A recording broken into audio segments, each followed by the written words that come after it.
मानु सत्यम सुई सत्यम क्या है? पहला आता है मनुष्य जीवन, क्योंकि 4 गतियां होती है। गति मतलब गमन करना। जैसे आगम की भाषा से कहें, इस भाव से दूसरे भाव में जाते हैं, गति करते हैं। क्योंकि अभी मनुष्य जीवन में है, हो सकता है हमने पुण्य की प्रबलता है, अच्छी साधना की है तो देवलोक में भी जा सकते हैं, और इससे ऊंची साधना की है तो क्या है, मोक्ष को भी हम प्राप्त कर सकते हैं। चाहे ज्ञान है करे, परंतु महाविद्या क्षेत्र में बंधुओं क्या है, मोक्ष का द्वार भी खुला है। तो भगवान ने बताया है क्या है, ये बार बार सत्य आता है। क्योंकि 10 का मुद्रा देने का 10वां अध्ययन है, और इसमें आप देखिए एक ऐसा ही अध्ययन है जिसमें बार बार चौथी लाइन में समय गोयम माँ बमाई, समय गोयम माँ बमाई। क्यों कि मेरे को याद है जब हम 9 दीक्षित थे तो कई हम साथियां थी छोटी छोटी, तो गुरुदेव तुलसी उसमें विराजमान थे। तो आर्थिक तुलसी ने फरमाया साधन माता को भी छोटी साथियों को ये कंठस्थ कराना है, और पूरा एक शब्द का तो गुरुदेव तुलसी ने संयम में करवाया। एक अक्षर का जैसे दुर्लभ है फलून निश्चित एक शब्द का वक्त में ऐसे गुण कहा है। तो क्या है, पहला आया है कि मनुष्य जीवन मिलना बड़ा मुश्किल है, और मनुष्य के बारे में भगवान ने कहा है मनुष्य जीवन मिल गया। क्या है, कभी कभी बहुत व्यक्ति बहुत प्राणी ऐसे देखते हैं जो मनुष्य जीवन तो उपलब्ध हो गया, परंतु क्या है, श्रुति दूसरा आता है, श्रुति 4 होता है, यानी धर्म की प्रवृत्ति को सुनना क्या है, ये भी कोई भाग्यशाली होता है तो बंधुओं सुन सकता है। क्योंकि आप जानते हैं भगवान महावीर की वाणी ये मिलती है कहीं भी जहां संतों का सहवास होता है, परंतु उसमें भी कितने लोगों के अंतराय माने या उनका आलस्य भी क्यों होता है कि अंतराय हो होता है। तभी तो क्या है, गांव में संत साध्य है, संत महंत है, फिर भी प्रवचन का लाभ नहीं लेते भी काम है। देखो हर व्यक्ति जानता है कि काम बिना व्यक्ति होता है वो निकलना होता है, परंतु काम के साथ भी भगवान का नाम ले तो हमें क्या है, और हमारे सद्गुण बढ़ जाते हैं और अवगुणों को हम नष्ट कर देते हैं। तो कहा गया है कि मनुष्य जीवन मिल गया, परंतु शुद्ध भगवान की वाणी है उसमें रुचि रखना, आगे बढ़ना, सुनना, ये भी बहुत बड़ी बात है। भगवान ने बताया है ये बुद्धि प्राणों ही, क्योंकि आगम ऐसी चीज है जैसे तो अपन स्वाध्याय करते हैं तो स्वाध्याय दर्पण है, स्वाध्याय से हम अपने क्या है अवगुणों का अवलोकन कर सकते हैं, अवगुणों को देख सकते हैं, परंतु देखने से ज्ञान होगा, उसको निकालने की चेष्टा करेंगे तो वास्तव में सही भगवान महावीर की वाणी को हम अपने हृदय में अवतरित कर सकेंगे। तो कहा गया है कि मनुष्य जीवन मिल गया, परंतु श्रद्धा हमारी क्या है, वाणी है धर्म की, वो सुनने में हर व्यक्ति है, हर प्राणी है, हर जीव है, वो तटस्थ रहे। तीसरा आता है श्रद्धा, क्योंकि जहां श्रद्धा होती है उस व्यक्ति के परिणाम भी धर्म के प्रति पक्के हो जाते हैं। क्योंकि श्रद्धा दुर्मूल होती है, या व्यक्ति श्रद्धा में चलता चलता बाहर चला जाता है तो वो भटक भी जाता है। तो श्रद्धा हमारी है, भगवान ने बताया है कि धर्म के प्रति हमारी आस्था पक्की होनी चाहिए, धर्म के स्वरूप को समझना चाहिए कि धर्म है क्या। क्योंकि भगवान महावीर ने बताया है कि जब तक व्यक्ति मूल को नहीं समझेगा तब तक अपनी आत्मा का उद्धार भी नहीं कर सकेगा, कल्याण भी नहीं कर सकेगा। तो इसलिए बंधुओं धर्म को समझना बहुत ही जरूरी है कि धर्म में भी दो प्रकार का, एक लौकिक धर्म, एक लोकोत्तर धर्म लोकोत्तर धर्म हमें संसार संपत्ति से तारने वाला है और भगवान को हम नष्ट करने के जन्म मरण का चक्कर हमारा टूट जाएगा। तो इसलिए भगवान ने कहा है कि धर्म के मरण को जड़ से समझें, क्योंकि जब तक व्यक्ति अंतर की बात को आध्यात्मिक धर्म को नहीं समझेगा तो उसका पालन भी कैसे करेगा, नहीं करेगा तो संसार में क्या है, चाहे भौतिक धर्म है, लौकिक धर्म है, वो आप कितना ही करते रहे, पर जब तक लोकोत्तर धर्म को नहीं समझेंगे, अपनी आत्मा के अंदर अवतरित नहीं करेंगे, तो बंधुओं हम मात्र संसार में भाग भूख के लिए आए। आपने आगम का उदाहरण आता है अरिष्ट भगवान के समय में। आपको पता है कितने कीर्तन करे अरिष्ट भगवान? 22 कीर्तन। तो अरिष्ट भगवान क्या है कि आपका पधारण हुआ तो धन्वना रानी को श्री कृष्ण जी की धर्मपत्नी, तो उनके गंधर्व मुनि जिनका आता है आगमों में कि लड़का, और जब संतों का समागम हुआ, कहते हैं कई कई हरकिरणी आत्माएं होती है, वो भगवान की वाणी को सुन के अपने आप में क्या है, वेदांत की प्राप्त हो जाता है। बंधुओं, वेदांत की प्राप्त होता है और संसार से क्या है, विरक्त वही आत्मा हो सकती है जो जन्म मरण के चक्कर से दूर हो सके, टूट से तोड़ सके। तो क्या है कि जन्म के मन में वेदांत की भावना होगी, भी संसार असार है, आत्मा में नवनीत भी है, विष भी है, अमृत भी है, कचरा भी है, सद्विचार भी है।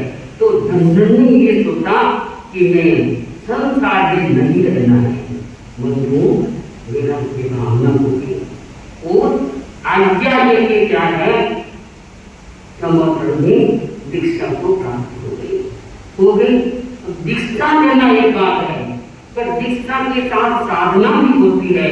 किसी की इतनी प्रबल साधना होती है कि बहुत बहुत कर्मों को खपा देते हैं, और कई क्या है, साधु तो है परंतु अति साधना नहीं कर सकता।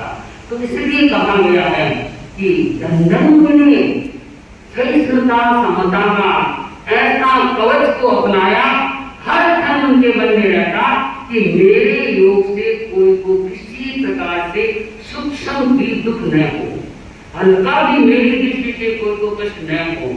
बंधुओं, ऐसा व्यक्ति सोच लेता है तो चाहे आप परिवार में रहते हैं, चाहे समाज में रहते हैं, वो हम परिवार और समाज को भी सुगढ़ बना सकते हैं और सर्वमय बना सकते हैं।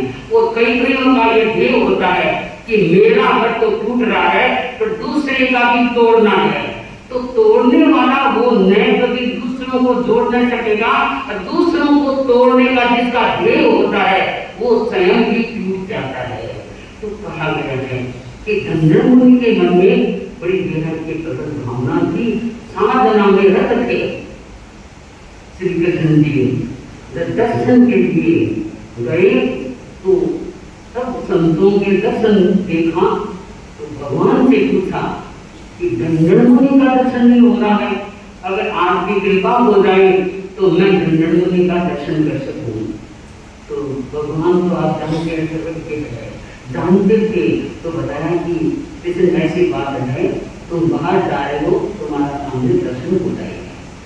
तो उन्होंने पूछा कि बंदे एक बात पूछना चाहता हूँ, क्या कि आपके पास 18,000 संत है, 18,000, तो इसमें आप ये बताएं, ये फरमाएं कि साधना से उदय तो कौन से मुनि है?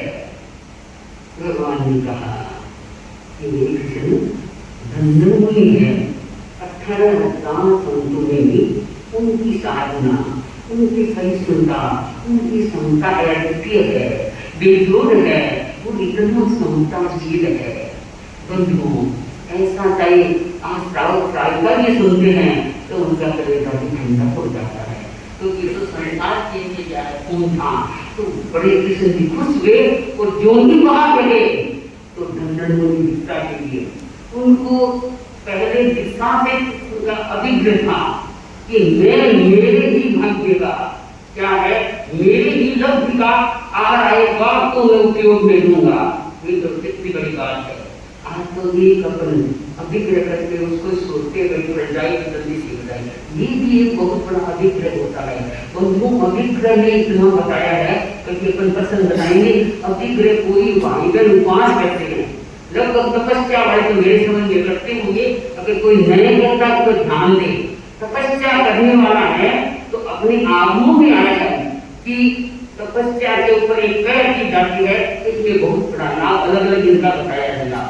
और अभिग्रह करते हैं तो अभिग्रह में भी बहुत बड़ा लाभ बताया है। अभिग्रह हल्का भी होता है, अभिग्रह भारी भी होता है। जैसे हम उपवास करते हैं तो मैं तो अभिग्रह क्या करती हूँ, बिल्कुल हल्का था, भाई सत्याग्रह के लिए खा लो, काम में ले लो चलेंगे, या एक मारा फेरिया कभी कभी मारा फेर तो मेरा हल्का करते कि अपनी जैसी भक्ति जैसी जैसा तो परंतु करते लग उपवास है। और मैं व्याख्यान में भी कहती हूँ, अगर कोई नहीं जानता है तो देखो भारी में भी अभिग्रह का आप सुनेंगे। ऐसे अपने धर्म संघ में 13 धर्म संघ में ताराचंदी का उदाहरण आता है, अभिचंदी स्वामी का आप उदाहरण सुनेंगे तो ऐसे ऐसे उदाहरण है कि ऐसे संतों ने ऐसे अभिग्रह किया।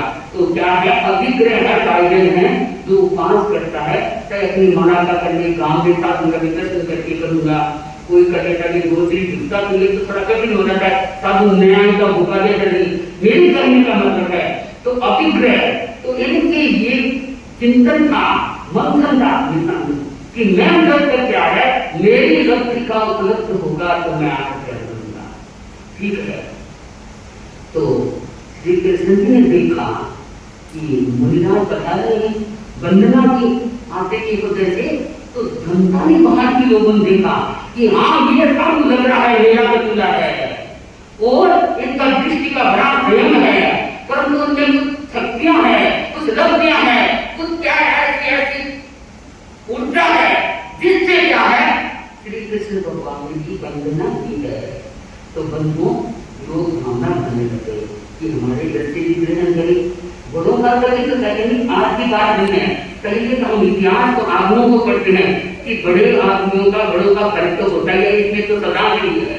तो क्या है, लोगों ने दान दे दिया, हिस्सा दे दी और शुद्ध हिस्सा दी लेके आए। जब भगवान ने कहा कि क्या जन्नत ये तेरी लब्धि का नहीं है, ये तो कृष्ण जी की लब्धि का है, तो जिनकी लब्धि का है वही खाएगा, नहीं तो क्या दूसरे संस्थान में सबके लिए। तो क्या है, उन्होंने त्याग कर दिया आपके के लिए। और बस एक ही मंथन कि किसी ने मेरी अंतराम योग दिया है, क्योंकि तभी तो संत कहते हैं भाई बहनों किसी को अंतराय नहीं देनी चाहिए। आप कोई चाहे नौकर है चाहे पड़ोसी है, कोई खा रहा है उसको अंगुली हिला देंगे मत तो हाँ खाने से पहले कह सकते हैं भी अपने घर का उतना ही खान उतना ही देना, या पड़ोस का नहीं से कहने के दूध इतना मत पिलाओ, वो तो अपनी घर की व्यवस्था है। और देर के बाद में कोई अंतराय का भागी बनता है तो क्षण क्षण हमारे क्या है बंधुओं, कर्मों के पास कोई रिश्वत नहीं है, कर्म के कोई आप मेरे सामने नहीं है, वो तो ऐसे चुपके से रखते हैं, चाहे अमीर हो चाहे गरीब हो, चाहे योगी हो चाहे भोगी हो, सबके कर्म लगेंगे। तो क्या है, इनकी उन्होंने अपनी आत्मसाधना में लगे और आहार किया नहीं। तो पूछा गया, वो सोचा कि देखो ऐसे कितने कर्म बन गए हैं, तो पूछा कि कैसे कर्मों का बंधन हुआ था।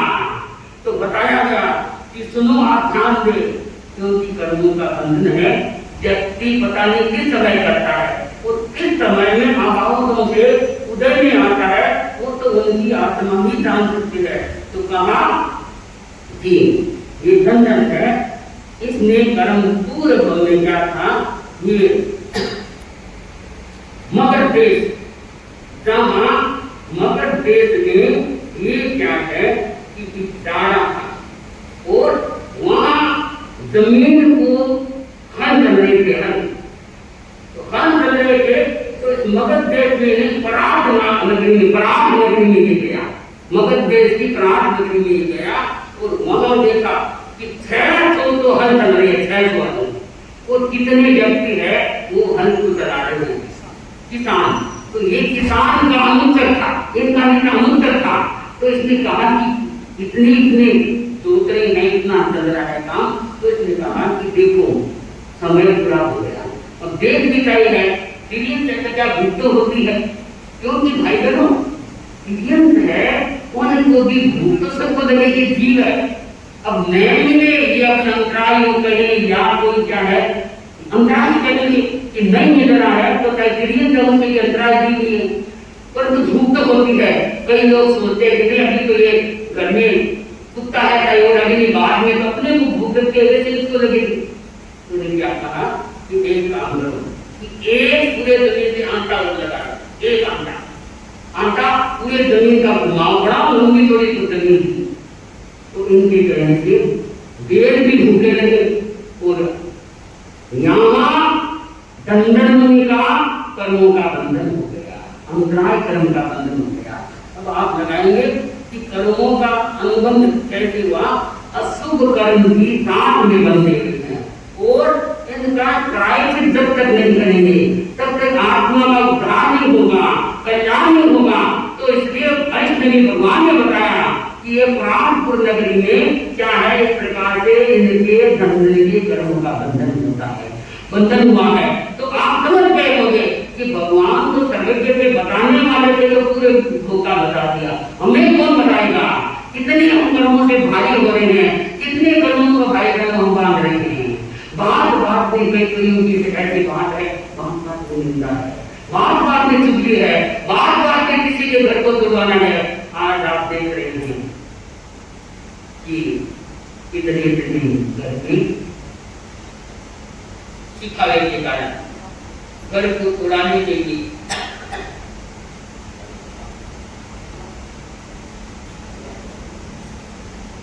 कितने तोड़ाव हो रहे हैं, कितने टुटाव हो रहे हैं। और जैसे आपने शादी